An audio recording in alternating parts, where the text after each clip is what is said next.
สถานีวิทยุกระจายเสียงแห่งประเทศไทยจังหวัดเชียงใหม่ FM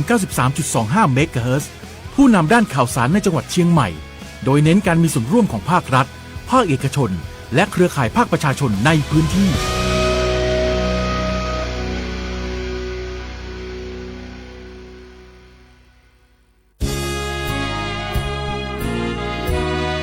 พระบารมีปกเกล้าเพื่อปวงชนชาวไทย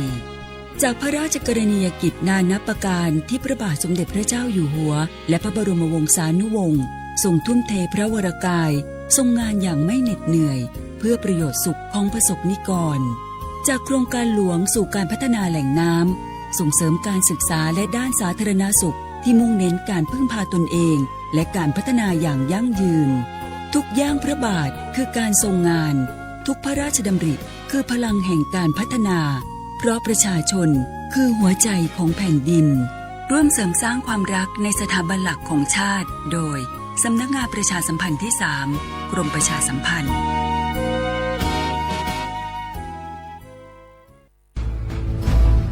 เพราะเรามีหน้าที่กำกับดูแลบริษัทประกันภัยตัวแทนและนายหน้าประกันภัยให้มั่นคงโปร่งใส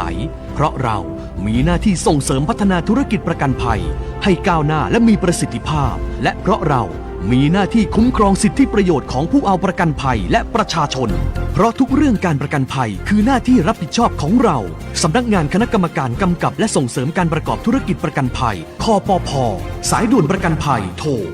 1186กู้ภัยโทรมาบอกว่าป่อน้องรถแฉลบน้องบ่คิดบ่ฝันเลยว่าวันนั้นจะเป็นวันสุดท้าย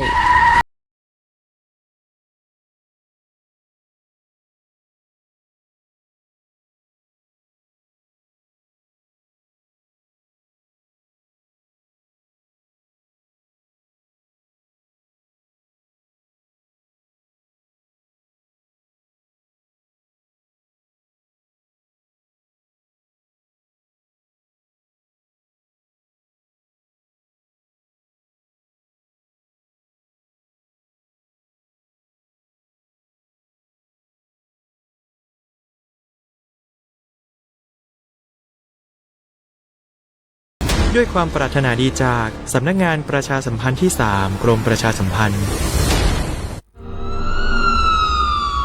ปัญหาการจราจรในเมืองท่องเที่ยวอย่างเชียงใหม่เพื่อให้เกิดความปลอดภัยคำนึงถึง10ข้อหาหลักต้องห้ามขับขี่รถบนทางเท้าไม่มีใบอนุญาตขับขี่ข้ามถนนผิดกฎหมายไม่หยุดรถให้คนข้ามไม่คาดเข็มขัดนิรภัย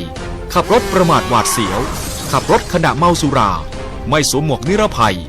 ก่อมลพิษทางเสียงจอดรถในที่ห้ามและจองถนนเป็นที่จอดรถปฏิบัติการจับจริงร่วมสร้างภาพลักษณ์ที่ดีเพื่อดึงดูดนักท่องเที่ยวพบเห็นพฤติกรรมเสี่ยงทำให้เกิดอันตรายแจ้ง191หรือห้องศูนย์วิทยุจราจรตำรวจภูธรจังหวัดเชียงใหม่โทร053-271-470ร่วมรณรงค์ขับรถมีน้ำใจรักษาวินัยจราจรขับรถมีน้ำใจรักษาวินัยจราจรคุณกำลังฟังรายการจราจรเพื่อชุมชนทางสถานีวิทยุกระจายเสียงแห่งประเทศไทยจังหวัดเชียงใหม่ FM 93.25 เมกะเฮิรตซ์ทุกวันจันทร์ถึงวันศุกร์ 16:10 น. ถึง 17:00 น.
ท่านนะคะเข้าสู่ในช่วงเวลาของรายการวิทยุจราจรเพื่อชุมชนโดยตำรวจภูธรภาค 5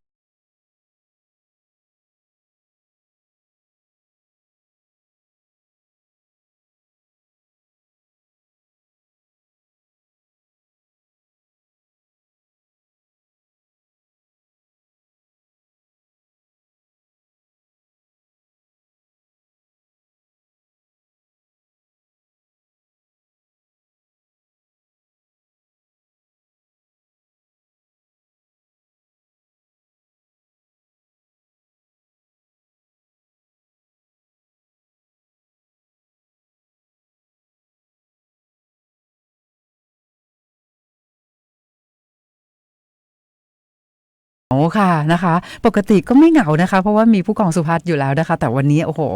นะคะก็วันนี้เนี่ยอบอุ่นเป็นพิเศษนะคะเพราะว่าวันนี้เนี่ยเรามีแขกรับเชิญนะคะร่วมพูดคุยในรายการตั้งแต่ต้นชั่วโมงนะคะจนถึงท้ายชั่วโมงเลยนะคะยินดีต้อนรับนะคะท่านผู้ช่วยก้องภพผู้สุวรรณค่ะผู้ช่วยผู้อำนวยการธนาคารแห่งประเทศไทยสำนักงานภาคเหนือค่ะสวัสดีค่ะสวัสดีครับท่านผู้กำกับต้อมสวัสดีครับผู้กองสุพัฒน์และก็สวัสดีผู้ชมผู้รับฟังทางบ้านและก็ผู้ชมที่อยู่ออนไลน์ทาง Facebook ด้วยนะครับทางสวทเชียงใหม่ทุกท่านครับก็กลับมาพบกับผมอีกครั้งหนึ่งแล้วก็ทางรายการอีกครั้งหนึ่งครับค่ะคุณผู้ฟังค่ะพอคุณผู้ฟังนะคะทราบว่าแขกรับเชิญในรายการของเรานะคะมาจากธนาคารแห่งประเทศไทยสำนักงานภาคเหนือนะคะทุกท่านก็โอ้โหทราบเลยผู้ช่วยก้องภพขา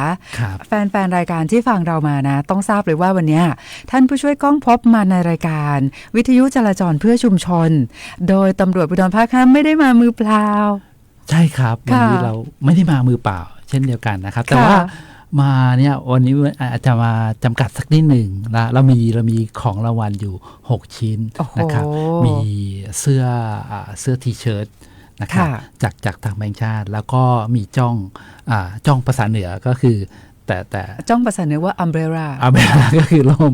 นะครับคือมีท่านผู้รับฟังทางบ้านเนี่ยก็มีทั้งภาคใต้ภาคกลางและภาคอื่นด้วยนะครับก็มีร่มด้วยแล้วก็มีเสื้อด้วยนะครับร่ม3คันแล้วก็เสื้ออีก3ตัวนะครับนะคะก็ท่านผู้ช่วยก้องภพค่ะคุณผู้ฟังค่ะนอกจากจะมาพูดคุยให้ความรู้นะคะในเรื่องราวต่างๆโดยเฉพาะในเรื่องเกี่ยวกับเงินนะคะก็ยังมีของขวัญของรางวัลมาฝากคุณผู้ฟังด้วยดังนั้นคุณผู้ฟังอยู่กับเรานะคะตลอดทั้ง1ชั่วโมงนี้นะคะก็จะได้รับทราบข้อมูลข่าวสารจากธนาคารแห่งประเทศไทยนะคะแล้วก็ยังได้ร่วมกิจกรรมรับของรางวัลส่งตรงถึงบ้านด้วยนะคะท่านผู้ช่วยก้องภพค่ะครับใช่ครับแล้วก็ที่สำคัญวันนี้แบบเปิดมาด้วยเพลงเพราะมากเลยวันเป็นอินชามนะครับยังไงก็ต้องมีสักครั้งหนึ่งนะครับที่โทรติดรายการสวทเชียงใหม่แล้วก็ได้รับรางวัลจากแบงค์ชาติและก็ทางสวทเชียงใหม่นะครับอย่างน้อยต้องมี1ครั้งนะครับค่ะก็อย่างที่บอกนะคะคุณผู้ฟังค่ะท่านผู้ช่วยก้องภพนะคะก็จะมาร่วมรายการกับเราเป็นประจำนะคะดังนั้นเราก็จะมีทั้งในเรื่องของเรื่องราวต่างๆนะคะเกี่ยวกับด้านการเงินเนาะนะคะแล้วก็ในเรื่องของภัยออนไลน์ที่เกี่ยวกับในด้านการโอนเงินด้วยนะคะเดี๋ยววันนี้เราก็จะพูดในเรื่องราวต่างๆเหล่านี้กันนะคะผู้ช่วยก้องภพค่ะวันนี้วันพุธนะคะกลางสัปดาห์ด้วยแต่ว่ายังอยู่ในช่วงต้นเดือนนะคะก็พูดถึงสภาพอากาศในช่วงนี้เนี่ยทางศูนย์อุตุนิยมวิทยาภาคเหนือค่ะก็บอกว่าวันนี้พื้นที่ของจังหวัดเชียงใหม่นะคะก็จะมีฝนตก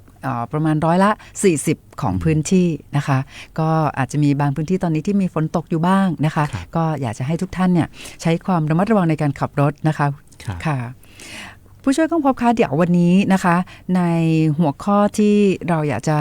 มาร่วมพูดคุยในรายการแล้วก็ให้คุณผู้ฟังพี่น้องประชาชนได้รับทราบเนี่ยมีหลายเรื่องเลยนะคะก็เดี๋ยวจะมีทั้งคดีที่เกิดขึ้นในพื้นที่ของสถานีตำรวจภูธรเมืองเชียงใหม่ท่านผู้ช่วยค่ะแต่ผู้เสียหายเนี่ยนะคะที่ถูกหลอกโอนเงินได้เงินคืนผู้ช่วยค่ะเป็นเรื่องที่ดีมากเลย นะคะต้องมาเล่าให้ผู้ช่วยก้องพบฟังด้วย เพราะว่าจริงๆแล้วเนี่ยนะคะผู้เสียหายที่ถูกหลอกให้โอนเงินนะคะในคดีที่เกิดขึ้นในพื้นที่ของสถานีตำรวจภูธรเมืองเชียงใหม่เนี่ยในช่วงวันที่3ตุลาคม2568ที่ผ่านมานะคะเร็วๆนี้เองค่ะก็ปรากฏว่าเป็นกรณีของน้องนักศึกษาผู้หญิงอายุ20ปีถูกแก๊ง call center หลอกนะคะรูปแบบเดิมเลยนะคะก็โทรศัพท์มาจากเครือข่ายมือถือแอบอ้างอย่างนั้นแล้วก็บอกว่าน้องเนี่ยเอาข้อมูลให้ใครไหมตอนนี้พบว่ามีการนำเอาข้อมูลของน้องเนี่ยไปเปิดหมายเลขโทรศัพท์นะคะที่สาขาโน้นนี่นั่นแล้วตอนนี้เนี่ยพบว่าถูกใช้ไปในการทำเป็นบัญชีม้าอะไรแบบนี้ค่ะแล้วก็โอนสายให้ตำรวจปลอมแล้วก็หลอกให้น้องโอนเงินนะคะก็ปรากฏว่ากรณีนี้เนี่ยค่ะท่านผู้ช่วยธนาคารนะคะเขาตรวจสอบพบพฤติกรรมการโอนเงินที่ผิดปกติเข้าสู่บัญชีต้องสงสัยอันนี้ต้องนำเรียนให้ผู้ช่วยก้องพบทราบเลยว่าต้องขอบคุณธนาคารมากๆค่ะเพราะว่าธนาคารเขามอนิเตอร์แล้วเขาก็ดูว่ามีการโอนเงินนะคะเข้าบัญชีต้องสงสัยครั้งละ 250,000 บาท2ครั้งเป็นเงิน 500,000 ธนาคารเขาก็ติดต่อเจ้าหน้าที่ของศูนย์สปอสป.5 ก็คือศูนย์ปราบปรามอาชญากรรมทางเทคโนโลยี1441ไม่ค่ะของตำรวจภูธรภาค 5เพราะว่าอยู่ในพื้นที่เชียงใหม่ค่ะแล้วก็พอเขาติดต่อมาที่ศูนย์ PCT นะคะเจ้าหน้าที่ตำรวจเนี่ยเขาก็ติดตามว่าเบอร์โทรของน้องที่ใช้ในการโอนเงินเนี่ยค่ะอยู่ในพื้นที่ของสถานีตำรวจภูธรเมืองเชียงใหม่ก็ติดต่อไปที่สถานีตำรวจภูธรเมืองเชียงใหม่จัดเจ้าหน้าที่ตำรวจสายตรวจไปที่บ้านน้องเลยทำไมไปถูกครับผมสงสัยนิดนึงก็ต้องบอกว่าศูนย์ปราบปรามอาชญากรรมทางเทคโนโลยีนะคะก็มีการประสานงานความร่วมมือกับธนาคารนะคะธนาคารเขาก็ให้ข้อมูลพบมีการโอนเงินเข้าบัญชีต้องสงสัยนะคะ2ยอดละ 250,000 บาท2ครั้งก็เป็นที่ผิดสังเกตนะคะก็เลยแจ้งมาว่าที่เบอร์บัญชีที่โอนชื่ออะไรแล้วก็มีระบบเทคโนโลยีนะคะในการทำงานของทางเจ้าหน้าที่ตำรวจก็เลยทราบว่าเจ้าของบัญชีเป็นใครใช่ไหมคะบ้านอยู่ที่ไหนอย่างไรเจ้าหน้าที่ตำรวจก็ไปที่บ้านน้องเลยปรากฏว่าขณะที่ไปบ้านน้องท่านผู้ช่วยน้องกำลังจะโอนอีก 300,000 น้องมากเลยค่ะก็เจ้าหน้าที่ตำรวจก็ไปบอกให้น้องว่าที่น้องกำลังคุยอยู่เป็นตำรวจปลอมเป็นมิจฉาชีพนะคะแล้วก็ยับยั้งไม่ให้น้องโอนเงินอีก 300,000 บาทได้นะคะและเราก็สามารถอายัดเงินได้ทันนะ 500,000 ที่น้องโอนไปก่อนหน้าค่ะอันนี้ต้องนำเรียนให้ผู้ช่วยก้องพบเลยว่าธนาคารสุดยอดมากธนาคารพาณิชย์ที่ดูแลแต่ก็ต้องปรบมือใช่ค่ะเป็นอย่างยิ่งให้กับทางตำรวจภูธรภาค 5เลยครับที่แบบไวมากแบบไวรวดเร็วทันการไปถึงแล้วก็ยังไม่ทันโอนเงินอีก 300,000 ใช่ค่ะแล้วก็อาจจะเป็นความร่วมมือกันบูรณาการระหว่างธนาคารกับทางตำรวจนะก็ทำให้สามารถที่จะระงับบัญชีนี้ไม่ให้โอนออกไปที่อื่นได้ต้องขอปรบมือให้หน่วยงานต่างๆเลยครับค่ะจริงๆก็คือต้องก็ทราบว่าทางธนาคารแห่งประเทศไทยเนี่ยนะคะได้มีการประสานความร่วมมือกับธนาคารพาณิชย์ในประเทศไทยในเรื่องของการให้ความร่วมมือเรื่องนี้อยู่แล้วนะคะก็ต้องขอบคุณด้วยเช่นกันนะคะคราวนี้อีกคดีหนึ่งท่านผู้ช่วยก้องพบอันนี้ก็เป็นเรื่องที่ดีมากเพราะว่ามีอีกท่านหนึ่งนะคะเป็นอาจารย์ผู้ชายสอนภาษาเขาก็ถูกหลอกให้ลงทุนผ่านระบบคอมพิวเตอร์นะคะเขาก็ลงทุนเสียเงินให้กับมิจฉาชีพแต่ปรากฏว่าจริงๆแล้วอาจารย์เนี่ยอาจจะโอนไปยอดรวมทั้งหมดเนี่ยประมาณสักล้านเศษๆนะคะแต่พอยอด 900,000 หลังเนี่ยที่โอนไปเนี่ยนะคะก็คิดได้ว่าน่าจะเป็นแก๊งมิจฉาชีพอาจารย์ก็รีบโทร1441เลยค่ะค่ะพอโทร1441ปุ๊บเนี่ยก็สามารถอายัดเงินได้ทันก้อนแรกทันไหมครับตอนนี้ไม่แน่ใจแต่ว่าก้อนที่เป็น 900,000 เนี่ยทันค่ะอาจารย์แล้วก็ เหตุเกิด1สิงหาคม2568นะคะแล้วพอต้นสัปดาห์นะคะวันที่6ตุลาคม2568ที่ผ่านมาท่านผู้บัญชาการตำรวจภูธรภาค 5ก็มอบเงินที่อายัดทันนะคะคืนให้กับผู้เสียหายอันนี้ก็จะเป็นความร่วมมือของการทำงานของ1441ที่เรานำเรียนให้กับผู้ฟังพี่น้องประชาชนว่าถ้าหากว่าเรารู้ตัวว่าตกเป็นผู้เสียหายเนาะโอนเงินให้มิจฉาชีพไปแล้วเนี่ยสิ่งแรกที่ต้องดำเนินการคือโทรแจ้ง1441เขาก็จะอายัดบัญชีที่เราโอนไปแล้วก็สุดท้ายก็สามารถนำเงินมาคืนผู้เสียหายได้ค่ะครับก็ยังโชคดีนะครับโชคดีที่ยังสามารถที่จะอายัดบัญชีได้ทันแล้วก็คืนเงินให้ผู้เสียหายแม้อาจจะเป็นบางส่วนแต่ก็ยังดีกว่าเสียหายทั้งหมดเลยโอ้ต้องปรบมือให้กับทางเจ้าหน้าที่ตำรวจนะครับก็ดีครับเป็นการทำงานเชิงบูรณาการร่วมกันระหว่างทางตำรวจนะที่เป็นหน่วยงานหลักเลยแล้วก็ทางธนาคารด้วยนะครับแบงก์ชาติเราอาจจะเสริมหลักเกณฑ์ต่างๆเข้าไปนะครับก็ขอบคุณมากๆเลยก็เป็นเรื่องที่น่ายินดีทั้งนักศึกษากรณีนักศึกษาแล้วก็กรณีอาจารย์นะครับค่ะท่านผู้ช่วยก้องพบคะวันนี้นะคะทราบว่าท่านผู้ช่วยนะคะจะมาร่วมพูดคุยในรายการนะคะเกี่ยวกับในเรื่องของบัญชีม้าเนาะเพราะว่าครั้งที่ผ่านมาที่ท่านผู้ช่วยมาร่วมพูดคุยตอนนั้นเนี่ยเรามีประเด็นเรื่องที่พี่น้องประชาชนเนี่ยนะคะตกใจเนาะเกี่ยวกับในเรื่องของการอายัดบัญชีนะคะแต่ตอนนี้เนี่ยเขาเรียกว่าแก้ได้ตรงจุดมากขึ้นแล้วนะคะก็อยากให้ท่านผู้ช่วยพูดคุยในประเด็นต่างๆเหล่านี้ด้วยค่ะครับเดี๋ยวเราจะฟังเพลงก่อนไหมฮะหรือว่าเราจะพูดคุยไปเลยได้ค่ะ คุณผู้ฟังค่ะท่านผู้ช่วยบอกว่าเราฟังเพลงก่อนดีไหมก็ดีเลยนะคะคือเพลงเปิดมาเพลงแรกนี่เพราะมากเลยถูกใจท่านผู้ช่วยก้องพบเลยชอบวิทนีย์ฮูสตันค่ะโอเคเลยนะคะถ้าอย่างนั้นคุณผู้ฟังค่ะก็อยากให้คุณผู้ฟังนะคะมีความสุขกับการฟังเพลงก่อนแล้วเดี๋ยวกลับมาฟังท่านผู้ช่วยก้องพบพูดคุยนะคะวันนี้เรามีเวลาค่อนข้างเยอะได้ค่ะ แล้วก็เดี๋ยวเราก็จะมีกิจกรรมให้คุณผู้ฟังได้ร่วมสนุกด้วยค่ะฟังดีๆนะว่ายังไงแล้วก็จดไว้นิดนึงนะครับค่ะก็ก่อนที่จะไปเปิดเพลงให้คุณผู้ฟังได้ฟังนะคะก็ขออนุญาตทักทายคุณผู้ฟังก่อนค่ะท่านผู้ช่วยค่ะวันนี้นะคะก็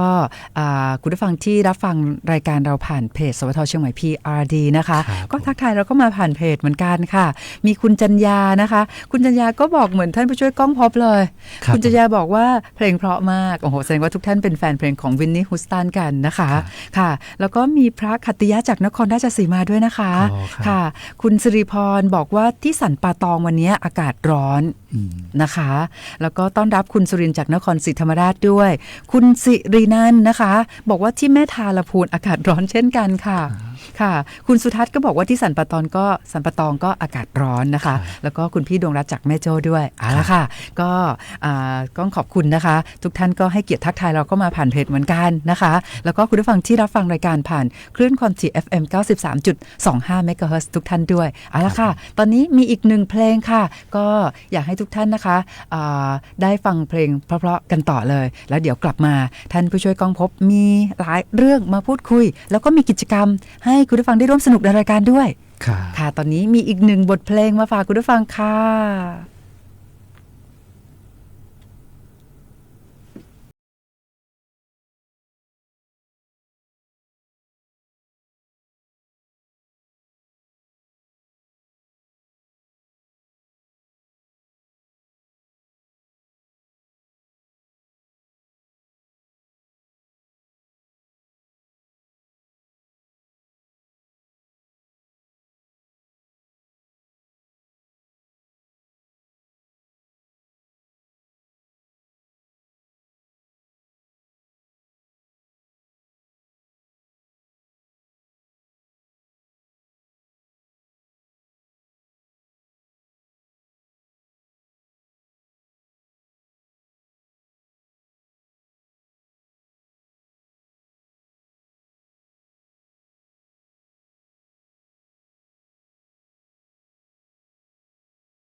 ไหมคะ ถูกใจมากแล้วก็พอมากเลยครับค่ะ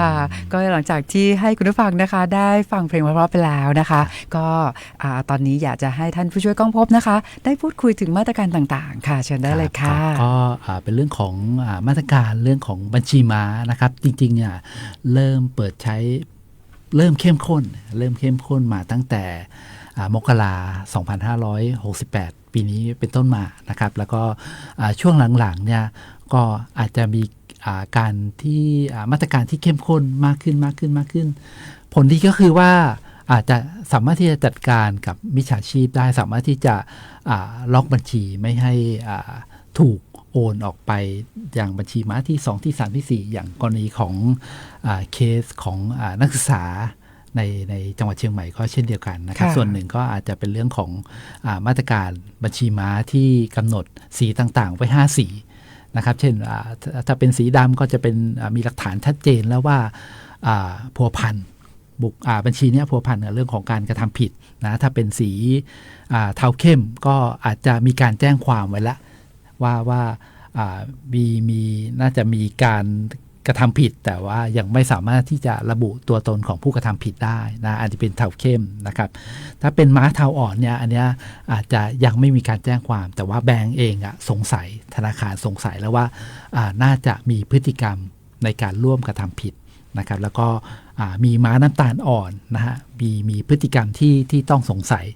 นะครับแบงก์ก็อาจจะระงับบัญชีไปก่อนนะครับแล้วก็มีม้าน้ำตาลอ่อนนะครับอันนี้ก็ทางธนาคารอาจจะสงสัยเบื้องต้นเราก็กำหนดนะจริงๆมีการบูรณาการกันคุยกับทางสมาคมธนาคารไทยคุยกับทางตำรวจไซเบอร์คุยกับตำรวจนะครับว่าเราจะมีมาตรการม้าสีต่างๆเนี่ยจำแนกออกเป็นม้า5สีนะครับสีดำสีเทาเข้มสีเทาอ่อนน้ำตาลเข้มน้ำตาลอ่อนนะครับเพื่อที่จะจัดการนะครับจัดการกับบัญชีต้องสงสัยเชิงลุกเป็นเชิงลุกแล้วก็เข้มข้นขึ้นก็เลยเป็นที่มาของการระงับบัญชีต่างๆนะเช่นไม่เคลื่อนไหวเลยมีพฤติกรรมโอนเข้ามาแล้วโอนออกไปซื้อคริปโตเลยอะไรพวกนี้ธนาคารก็จะระงับบัญชีไว้ก่อนกรณีของนักศึกษาผมก็คิดว่าน่าจะเป็นส่วนหนึ่งในเรื่องของการกำหนดสีทำให้ทางธนาคารเนี่ยอาจจะระงับบัญชีไว้สมมติว่าเปิดมาแล้วก็ไม่มีการเคลื่อนไหวก็อาจจะระงับบัญชีไว้พอมีการโอนเข้ามาธนาคารเห็นว่ามีการโอนเข้ามาผิดปกติก็เลยแจ้งไปที่ตำรวจแล้วก็สามารถที่จะระงับการโยกย้ายโอนออกไปจากบัญชีนี้ได้ทันนะครับก็อาจจะเป็นที่มาหนึ่งแล้วก็เป็นผลดีนะครับจริงๆหลายท่านก็ไปกังวลว่าเดี๋ยวบัญชีถูกล็อกขายก๋วยเตี๋ยวอยู่ดีๆแล้วมีมิจฉาชีพโอนเข้ามาจะถูกล็อกทั้งบัญชีนะครับตั้งแต่วันที่14กันยายนเป็นต้นมาเนี่ยไม่ต้องกลัวไม่ต้องตกใจนะฮะถ้าท่านทำการค้าอย่างผิดปกติแล้วมีมิจฉาชีพ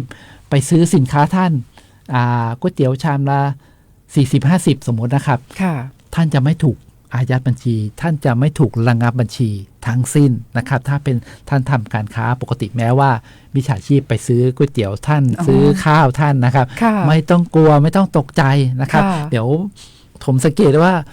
บางร้านนะครับบางร้านเนี่ยงดรับสแกนงด จริงๆไม่ต้องงดรับนะคะเพราะว่าเดี๋ยวนี้ก็เริ่มมีผมกลัวว่าเดี๋ยวจะไม่รับสแกนแล้วปรากฏว่ารับแต่เงินสดมันมีบางที่นะครับบางที่เนี่ยตอนนี้เห็นข่าวเมื่อสัปดาห์ที่ผ่านมาก็จะมีเรื่องของธนบัตรปลอมเกิดขึ้นจริงๆการที่เรารับโอนเงินเนี่ยมันก็ช่วยท่านระดับหนึ่งว่าไม่มีปัญหาในเรื่องของธนบัตรปลอมซึ่งตอนนี้ก็อาจจะมีระบาดบางที่เห็นเมื่อสัปดาห์ที่แล้วมีระบาดอยู่9ฉบับแบงค์พัน9ใบแล้วก็ตั้งใจที่จะไปซื้อของอะไรประมาณนี้นะครับก็ท่านตระหนักได้นะตระหนักได้ว่ามีภัยทางการเงินมีภัยหลอกลวงต่างๆแต่ไม่ต้องตระหนกตกใจว่าจนถึงกับจะต้องไปถอนเงินออกจากบัญชีจะต้องปิดรับการโอนเงินนะครับก็มั่นใจได้นะแบงก์ชาติแล้วก็ทางธนาคารแล้วก็ทางตำรวจจะช่วยท่านได้นะครับไม่ต้องกลัวนะครับหรือว่าท่านทำการค้าแบบปกติไปมีเงินโอนมาสมมุติว่าท่านซื้อขายโทรศัพท์ เครื่องละ10,000แล้วคนร้ายมิจฉาชีพนำเงินที่ได้จากการโกงชาวบ้านมาแล้วไปซื้อโทรศัพท์ท่านท่านจะไม่ถูกอายัดบัญชีหรือถูกระงับบัญชีนะครับมั่นใจได้แล้วอันนี้เป็นลักษณะของการทำการค้าที่ปกตินะครับหรือว่าท่านอยู่เฉยมีคนโอนเงินเข้ามา 10,000 บาทนะครับแล้วอันนี้ก็ท่านอาจจะไปแจ้งความก็ได้สมมุติว่าท่านไม่ทราบนะครับท่านอาจจะไปแจ้งความหรือว่าถ้าท่านไม่แจ้งความเนี่ยก็อาจจะมีการระงับแค่เส้นทางเงินของเงินที่10,000 บาทโอนเข้ามาบัญชีท่านเท่านั้นเองส่วนเงินปกติจากเงินเดือนจากเงินอื่นๆเนี่ยจากการทำมาค้าขายเนี่ยไม่ได้ระงับระงับแค่เส้นเงินระงับแค่ธุรกรรมนั้นๆเท่านั้นนะครับหมายถึงว่าถ้าบัญชีม้าเนี่ยโอนเข้ามาบัญชีเราสมมติว่าที่ท่านผู้ช่วยก้องพบบอกว่าโอนมา 10,000โอนมา 10,000เข้าบัญชีเราเนาะแต่บัญชีที่โอนมาเนี่ยเป็นบัญชีม้าเราอาจจะถูกระงับเฉพาะยอดเงินนั้นเฉพาะแค่ 10,000 บาทเท่านั้นเองนะครับส่วนเงินอื่นๆที่ท่านทำมาค้าขายได้เนี่ยก็สามารถที่จะใช้จ่ายได้ตามปกตินะครับก็ไม่ต้องกลัวไปแต่ก่อนหน้านั้นเนี่ยอาจจะมีการระงับทั้งบัญชีซึ่งอาจจะทำให้ประชาชนบางส่วนเดือดร้อนก็คล้ายๆว่าให้ยาแรงเป็นนิดหนึ่งแต่ว่าตอนนี้ก็ปรับสูตรยาใหม่ละในการรักษาตรงพุ่งเป้ามากขึ้นนะคะใช่ค่ะอันนี้ก็ทำให้คุณผู้ฟังพี่น้องประชาชนนะคะมั่นใจได้ในเรื่องที่ต้องกังวลว่าถ้าบัญชีม้าโอนเข้ามาหาเราจะถูกระงับด้วยอันนี้ไม่ต้องกังวลแล้วนะคะเพราะว่าเราเป็นผู้ที่ไม่ได้ไปเกี่ยวข้องจริงๆนะคะระบบเขาก็ทำงานได้ตรงจุดมากยิ่งขึ้นนะคะค่ะท่านผู้ช่วยก้องพบคะแล้วในกรณีที่พูดถึงในเรื่องธนบัตรปลอมนะคะอยากให้ท่านผู้ช่วยก้องพบได้เสริมให้กับคุณผู้ฟังพี่น้องประชาชนได้มีวิธีที่จะป้องกันก็อาจจะดูง่ายๆแล้วกันนะครับว่าเราสัมผัสโดยเฉพาะสัมผัสตัวเลขสัมผัสมันธนบัตรปลอมมันจะไม่นูนนะวิธีง่ายๆสัมผัสตัวเลขก่อนนะครับตัวเลขที่อยู่มุมที่มุมบนทั้งด้านล่างด้านบนนะครับถ้ามันนูนเนี่ยก็มันจะได้สัมผัสแล้วก็ยกส่องนะฮะถ้ามีลายน้ำนะครับถ้ามีลายน้ำเนี่ยก็มั่นใจได้เพิ่มขึ้นอีกละทีนี้บางที่เนี่ยธนบัตรปลอมก็ทำลายน้ำคือเขาใช้สีบางทีใช้สีขาวทำเป็นปลอมเป็นลายน้ำขึ้นมาก็ไม่เป็นไรเราก็พลิกเอียงดูถ้ามันสีถ้ามันสะท้อนแสงนะครับมันมีเทคนิคของการสะท้อนแสงพวกนี้นะครับก็มั่นใจได้เกือบ 100% นะครับสัมผัสยกส่องพลิกเอียงดูนะครับก็วิธีการตรวจสอบตรวจสอบเบื้องต้นนะครับซึ่งคุณสมบัติต่างๆเหล่านี้ทางธนบัตรปลอมยังไม่สามารถที่จะทำได้นะครับอาจจะทำได้แค่บางอย่างอาจจะทำได้แค่ลายน้ำแต่ถ้าเราสัมผัสแล้วมีอักษรนูนนะครับอันนี้เขายังทำไม่ได้ยังทำไม่ได้ยกส่องดูแล้วมีลายน้ำที่สมบูรณ์นะตรงกันทั้งหน้าทั้งหลังนะครับตรงกันนะเราพลิกเอียงแล้วว่ามันเปลี่ยนสีได้นะครับตัวเลขมันเปลี่ยนสีได้อันนี้ก็จะเป็นธนบัตรจริงท่านมั่นใจได้นะครับแต่ถ้า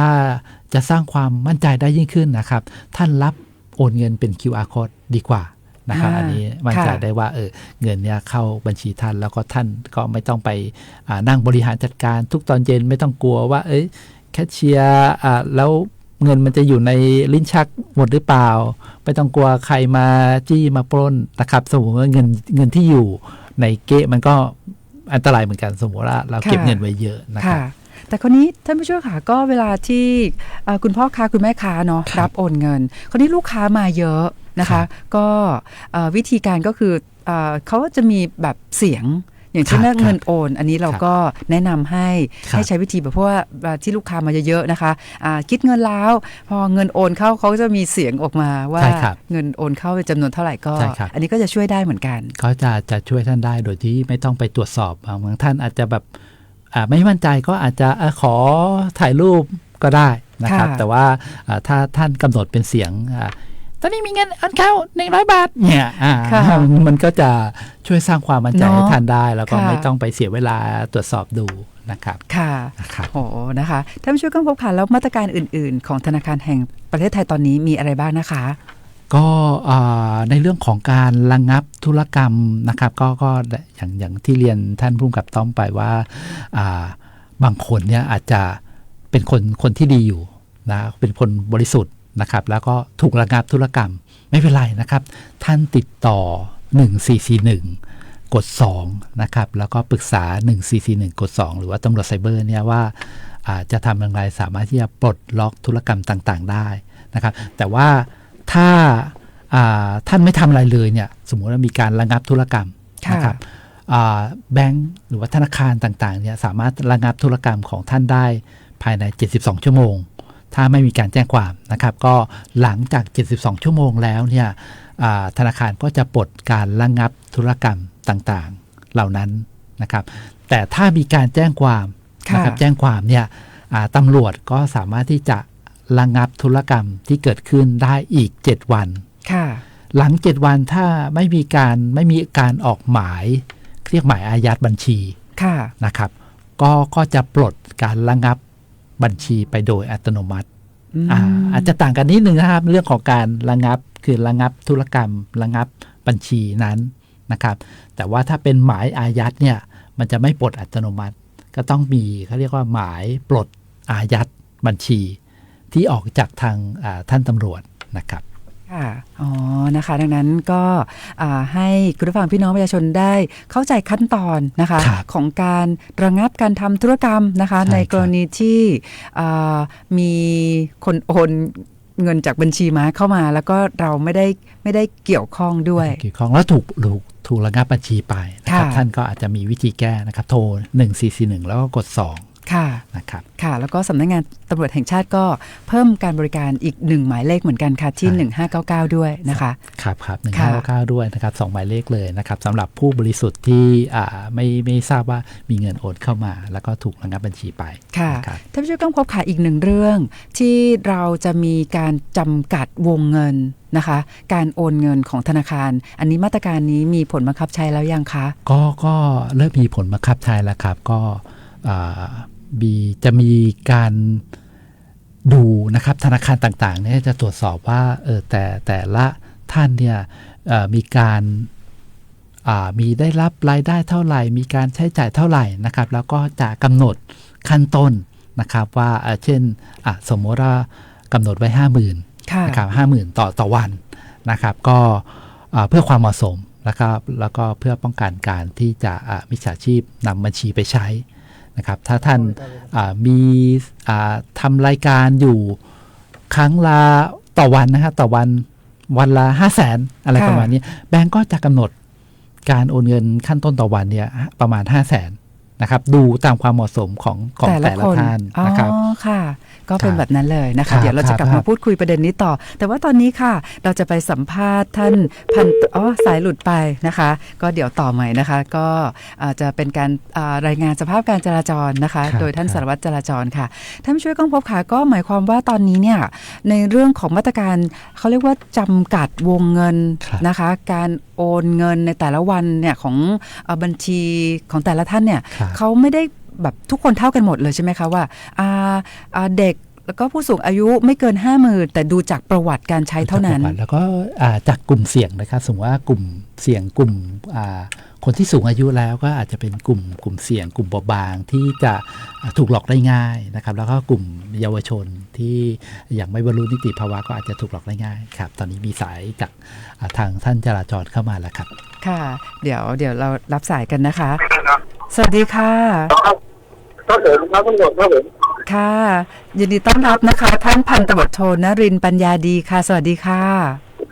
สวัสดีครับผมครับผมค่ะโซนรินทร์คะวันนี้เป็นยังไงบ้างนะคะในเรื่องของสภาพการจราจรค่ะการจราจรตอนนี้ทุกสถานีหรือว่าคล่องตัวครับแต่คือตอนนี้มีเหตุรถชนท้ายกันที่บนทางต่างระดับรถไฟขาเข้าครับผมอ๋อค่ะครับเป็นรถอะไรยังไงบ้างนะคะเป็นในรถกระบะตู้ทึบกับมอเตอร์ไซค์ครับกระบะตู้ทึบกับมอเตอร์ไซค์อย่างนี้ก็มีผู้ได้รับบาดเจ็บไหมคะสวัสดิ์นรินทร์ค่ะยังไม่แน่ใจครับผมยังไม่ได้เข้าไปดูที่เกิดเหตุเลยค่ะแต่ว่าคือขาเข้าค่ะอาจจะไม่รถข้อเคลื่อนตัวได้ช้าครับผมอ๋อค่ะดังนั้นเนี้ยคุณผู้ฟังที่กำลังขับรถอยู่นะคะแล้วก็กำลังจะเข้าสู่ทางต่างระดับรถไฟขาเข้าเมืองนะคะ ใช่ครับผม ค่ะ เข้าเมืองครับทำให้มีท้ายสะสมตัวนี้ครับผม อ๋อท้ายสะสมนะคะก็จะได้ให้ทุก ครับ ท่าน ผม ทราบว่าตอนนี้มีในเรื่องของการเกิดอุบัติเหตุรถยนต์กระบะทึบกับรถมอเตอร์ไซค์นะคะ ครับผมบนทางสายรถไฟขาเข้าครับผม ค่ะก็ตอนนี้ทางเจ้าหน้าที่ตำรวจจราจรก็กำลังจะไปที่เกิดเหตุแล้วก็ในเรื่องของการอำนวยความสะดวกด้านการจราจรนะคะ ใช่ครับผมใช่ครับ ค่ะสวนนรินทร์มีข้อมูลอย่างอื่นเพิ่มเติมอีกไหมคะ ยังไม่มีเลยครับผมช่วงนี้ก็ ค่ะ เป็นช่วงปิดเทอมว่าคืออาจจะทำให้การจราจรคล่องตัวอยู่ครับผม ค่ะแต่ว่าตอนนี้มีในเรื่องของการเกิดอุบัติเหตุในช่วงเวลานี้เลยนะคะดังนั้นถ้าหากว่าคุณผู้ฟังที่จะใช้เส้นทางดังกล่าวก็สามารถจะถ้ายังไม่ได้ถึงระดับทางต่างระดับรถไฟก็หลีกเลี่ยงเส้นทางนะคะ เพราะว่าตอนนี้ท้ายสะสมเราจะเลยดอนจัดไปแล้วครับ อ๋อโอเคค่ะค่ะขอบคุณสวัสดิ์นรินทร์มากๆเลยนะคะ ครับผม ขอบคุณมากค่ะสวัสดีค่ะ ครับ ค่ะเอาละค่ะค่ะคุณผู้ฟังค่ะก็ผู้ช่วยก้องพบค่ะก็ตอนนี้คุณผู้ฟังที่ขับรถอยู่อาจจะสงสัยว่าทำไมรถถึงติดสะสมถึงแยกดอนจันทร์ก็ปรากฏว่าทางท่านพันตำรวจโทนรินทร์ปัญญาดีก็แจ้งเข้ามาว่ามีอุบัติเหตุนะคะดังนั้นถ้าหากว่าคุณผู้ฟังที่จะหลีกเลี่ยงเส้นทางดังกล่าวได้นะคะก็จะได้รับทราบว่ามีอุบัติเหตุเกิดขึ้น ก็หลีกเลี่ยงเส้นทางดีซะนะ ค่ะ ครับ ค่ะก็หวังว่าจะไม่มีผู้บาดเจ็บมากมายในหมายถึงว่าอาการนะคะขอให้ปลอดภัยนะคะค่ะท่านผู้ช่วยก้องพบค่ะเราเหลือเวลาอีกประมาณ10 นาทีนะคะนิดๆอยากให้ท่านผู้ช่วยก้องพบได้พูดคุยแล้วก็เดี๋ยวเราจะเปิดสายให้คุณผู้ฟังได้ร่วมสนุกในรายการด้วยค่ะ ก็ตะกี้ท่านทางท่านผู้กำกับต้อมได้พูดถึงมาตรการcustomer profiling ก็คือเรื่องของมาตรการการจำกัดวงเงินในการโอนชำระเงินผ่านช่องทางดิจิทัลนะครับเช่นที่พูดไปที่ว่าบุคคลที่อายุมากกว่า65ปีแล้วก็บุคคลที่เยาวชนที่อายุยังต่ำกว่า15ปีเนี่ยก็อาจจะเป็นกลุ่มเสี่ยงที่จะถูกมิจฉาชีพหลอกลวงได้ง่ายก็เลยอาจจะมีการจำกัดวงเงินกลุ่มนี้ไว้ว่าไม่เกิน 50,000 บาทต่อวันนะครับแล้วก็อาจจะมีกลุ่มอื่นๆที่รายได้สมมุติว่ารายได้เงินเดือนเนี่ยเดือนละ10,000 กว่าบาทอะไรประมาณนี้เขาก็อาจจะกำหนดแบงค์นะครับก็อาจจะกำหนดเบื้องต้นไว้โอนไม่ต่ำกว่า 10,000 บาท50,000 บาทไม่สูงกว่า 50,000 บาทต่อวันนะครับเพื่อจะลดความเสี่ยงในเรื่องของการโอนเงินถูกหลอกจากมิจฉาชีพเพื่อโอนไปบัญชีที่1 2 3 4ม้าต่างๆนะครับเพราะฉะนั้นก็เลยมีการกำหนดมาตรการ customer profiling เนี่ยขึ้นมานะครับก็จริงๆก็เพื่อช่วยเหลือสุจริตชนไม่ให้ถูกหลอกนั่นเองนะครับก็อย่างไรก็ตามเนี่ยถ้าท่านจำเป็นนะครับว่ามีการทำธุรกรรมมากกว่า 50,000 บาทต่อวันเนี่ยก็สามารถไปเจรจาไปขอกับทางธนาคารได้นะไม่ใช่ว่าจำกัดที่ 50,000 บาทแล้วจะเพิ่มไม่ได้เลย โอนเพิ่มไม่ได้นะครับขอได้นะครับไปขอได้ไปพูดคุยครับว่าเราจำเป็นที่ต้องทำธุรกรรมวันละ 200,000 300,000 อะไรอย่างงี้ก็ทำได้นะครับผมค่ะเอาละค่ะท่านผู้ช่วยก้องพบยังมีมาตรการอื่นไหมคะก่อนที่เราจะเปิดสายให้คุณผู้ฟังได้ร่วมสนุกในรายการด้วยค่ะแต่ตอนนี้มีเสื้อเหลืออยู่3ตัวแล้วก็มีจ้องมีลมอีก3คันนะครับก็เลยอยากจะให้คุณผู้ฟังได้ร่วมสนุกกันเพราะว่าเราเหลือเวลาอีกประมาณสัก10 นาที9 นาทีนะครับบัญชีม้าต่างๆที่ผมพูดไปนะครับจะมีม้าหลายสีนะครับอยากจะสอบถามท่านผู้ฟังทางบ้านว่ามีม้ากี่สีแล้วก็สีอะไรบ้างหมายถึงอะไรขอเป็นม้าดำกับม้าน้ำตาลละกันว่าหมายถึงอะไรนะครับค่ะก็มีสายเข้ามานะคะสวัสดีค่ะสวัสดีค่ะค่ะแนะนำตัวเองก่อนเลยค่ะคุณสุทัศน์ค่ะคุณสุทัศน์นะคะค่ะคุณสุทัศน์จะตอบคำถามท่านผู้ช่วยก้องพบนะคะเชิญได้เลยค่ะทวนอีกทีหนึ่งค่ะครับคำถามก็คือว่าที่ผมพูดถึงมาตรการม้าสีต่างๆไปนะครับก็จะมีหลายสีด้วยกันนะครับก็อยากเรียนสอบถามคุณสุทัศน์ว่าเป็นม้าเนี่ยมีกี่สีแล้วก็จะขอยกตัวอย่างม้าสีดำคืออะไรแล้วก็ม้าสีน้ำตาลคืออะไรสักนิดหนึ่งนะครับค่ะเชิญม้ามีทั้งหมดสีดำสีเทาแก่สีเทาอ่อนสีน้ำตาลแก่น้ำตาลอ่อนเนี่ยถ้าจำไม่ผิดถู ถูกต้องแล้วครับถูกต้องละครับ สีดำรู้สึกจะเป็นขั้นรุนแรงมาก โอ้ถูกต้องเลยครับสีน้ำตาลจะเป็นสีที่เบาครับครับถูกต้องนะครับก็ถูกต้องนะครับเอาเป็นถ้าเป็นม้าเนี่ยจะเป็นทางแบงค์ชาติได้แบ่งม้าออกเป็น5สีนะครับอย่างที่ท่านว่าคือม้าดำม้าเทาเข้มม้าเทาอ่อนม้าน้ำตาลเข้มม้าน้ำตาลอ่อนนะครับสีดำเนี่ยก็จะเป็นว่าพัวพันการกระทำผิดที่ชัดเจนนะครับแล้วก็ม้าน้ำตาลอ่อนเนี่ยอาจจะสงสัยเบื้องต้นนะครับก็ที่ท่านตอบมานะครับทางคุณสุทัศน์ตอบมาเนี่ยถูกต้องทั้งหมดเลยนะครับก็คือม้ามีทั้งหมด5สีค่ะผมเรียนสอบถามคุณสุทัศน์นิดนึงจากจังหวัดอะไรครับ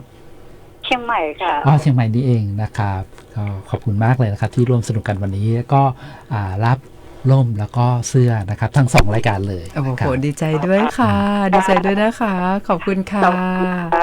ค่ะเอาละค่ะนะคะก็ท่านช่วยก้องพบค่ะนะคะคำถามแรกในรายการคุณชัดตอบถูกต้องแล้วถูกต้องหมดเลยค่ะก็ยังเหลืออีก2รางวัลเนาะเหลือ2รางวัลมีทั้งเสื้อแล้วก็คู่กับร่มไปเลยใช่ครับใช่ครับค่ะก็เดี๋ยวคุณชัดยังไม่ได้คุณผู้ช่วยยังไม่ได้ถามคำถามไม่เป็นไรฮะให้รอสายได้แล้วก็เดี๋ยวผมถามนะครับตอบผิดติดลบนะต้องโอนเงินให้ผมนะครับถ้าเงื่อนไขว่าถ้าตอบผิดเนี่ยติดลบต้องโอนเงินให้ผม10,000 บาทนะครับค่ะท่านยอมรับเงื่อนไขนี้ไหมครับสวัสดีค่ะสวัสดีครับค่ะแนะนำตัวเองก่อนเลยค่ะชื่อคุณออสครับคุณออสนะคะยินดีต้อนรับค่ะผู้ช่วยก้องพบค่ะคุณออสโทรมาสายที่2ค่ะเมื่อกี้ผู้ช่วยก้องพบบอกว่ามีเงื่อนไขอะไรนะคุณเล่นครับถ้าตอบผิดติดลบนะครับแล้วก็ต้องโอนเงินมาให้ผมเนี่ย10,000 บาทยอมรับเงื่อนไขไหมครับไม่ยอมรับดีไหมครับสงสัยไว้ก่อนนะอาจจะเป็นมิจฉาชีพได้ใช่ค่ะเอาละค่ะค่ะก็อยากจะเรียนถามนิดนึงนะครับว่าสมมุติว่าบัญชีเราถูกระงับบัญชีไปทำธุรกรรมอะไรไม่ได้เลยเนี่ยจะต้องทำไงฮะประการแรกเลยถ้าถูกระงับก็แจ้งตำรวจเลยครับตำรวจที่ไหนครับตำรวจไซเบอร์ครับตำรวจไซเบอร์นะครับเบอร์อะไรจำได้ไหมครับ1441ครับถูกต้องนะครับแล้วก็มีอีกเบอร์หนึ่งนะครับก็คือฮัลโหลมีอีกเบอร์หนึ่งนะครับที่สามารถที่จะแจ้งได้นะครับ1599หรือเปล่าโอ้โหคุณออสเก่งมากเลยเนาะใช่ครับจำได้แม่นมากเลยก็คือกรณีที่เราอยู่นะคะบัญชีเราถูกระงับการทำธุรกรรมเนาะเราก็โทรไปที่1441กด2ใช่ครับหรือโทรแจ้ง1599ก็ได้ครับค่ะตอบถูกต้องเลยนะคะคุณออสก็รับไปเลยนะครับเสื้อทีเชิ้ตจากแบงค์ชาติแล้วก็ลมสวยๆจากแบงค์ชาตินะครับช่วงนี้ฝนตกเยอะนะครับดูแลรักษาสุขภาพด้วยนะครับคุณออสค่ะคุณออสฟังรายการเราอยู่แถวไหนคะอยู่ที่แถวสวนปรุงครับสวนปรุงนะคะฝนตกไหมคะสวนปรุงค่ะไม่ตกเลยครับไม่ตกเนาะแต่ว่าเดี๋ยวได้ร่มแล้วก็เสื้อยืดจากธนาคารแห่งประเทศไทยไปนะคะดีใจด้วยค่ะขอบคุณครับค่ะเดี๋ยวคุณออสบอกเบอร์โทรให้กับผู้กองสุภัทรเลยนะคะขอบคุณค่ะค่ะเอาละค่ะท่านผู้ช่วยก้องพบขาคงได้อีก1คำถามสุดท้ายอีกสัก1คำถามนะครับค่ะอันนี้ผมไม่ได้บอกนะครับว่าไม่ได้บรรยายมาครับแต่ว่าถ้าเกิดว่าเกิดสงสัยนะครับนอกจากสงสัยว่าจะเป็นมิจฉาชีพหรือเปล่านะครับจะเป็นมิจฉาชีพหรือเปล่าจะต้องทำไงฮะจะต้องโทรเบอร์ไหนฮะจะต้องติดต่อใครเปิดโอกาสให้หลายเบอร์เลยนะค่ะเอาอย่างนี้ฮะท่านผู้กำกับต้อมอยากได้สายต่างจังหวัดสักนิดหนึ่งสายเชียงใหม่แล้ว2 สายนะครับอยากได้สายต่างจังหวัดสักนิดหนึ่งค่ะก็สายต่างจังหวัดนะคะพร้อมแล้วก็0532767793นะคะผู้ช่วยก้องพบบอกว่าสองสายแรกนะคะอยู่ในเชียงใหม่แล้วเนาะสายที่3เนี่ยขอเป็นต่างจังหวัดครับนะคะจังหวัดอะไรก็ได้ค่ะนอกจากเชียงใหม่ค่ะก็เดี๋ยวนะคะเอาละค่ะสวัสดีค่ะสวัสดีค่ะค่ะขอแนะนำตัวเองค่ะคุณอ้อยค่ะคุณอ้อยนะคะคุณอ้อยอยู่จังหวัดไหนนะคะ คนเพชรบูรณ์ค่ะเดี๋ยวเพิ่งย้ายไปอยู่เชียงใหม่ ให้ไหมครับถามผู้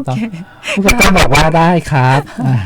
ค่ะคุณอ้อยอยู่เป็นคนจังหวัดเพชรบูรณ์แต่มาอยู่ที่เชียงใหม่ค่ะค่ะนี้คำถามทราบหรือยังครับยังค่ะอ๋อนะครับกรณีที่สงสัยนะครับว่าสมมุติว่ามีคนโทรมาบอกว่าเราพัวพันกับขบวนการฟอกเงินนะครับเรา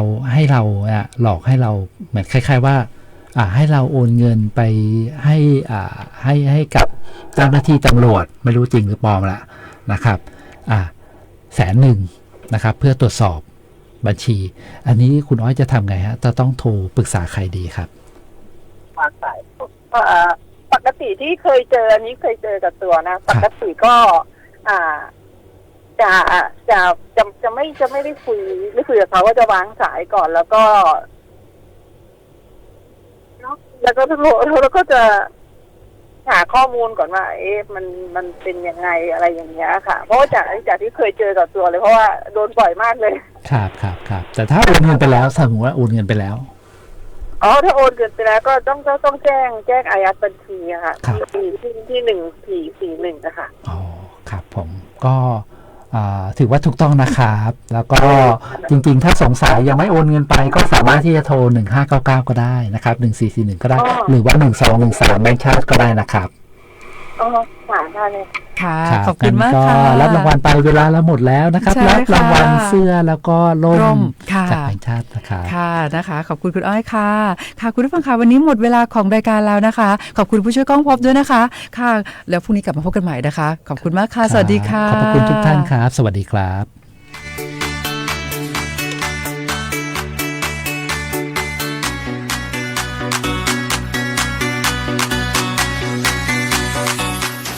ช่วยเหลือกรณีเชฟคนไทยเสียชีวิตที่กัมพูชาอย่างเต็มที่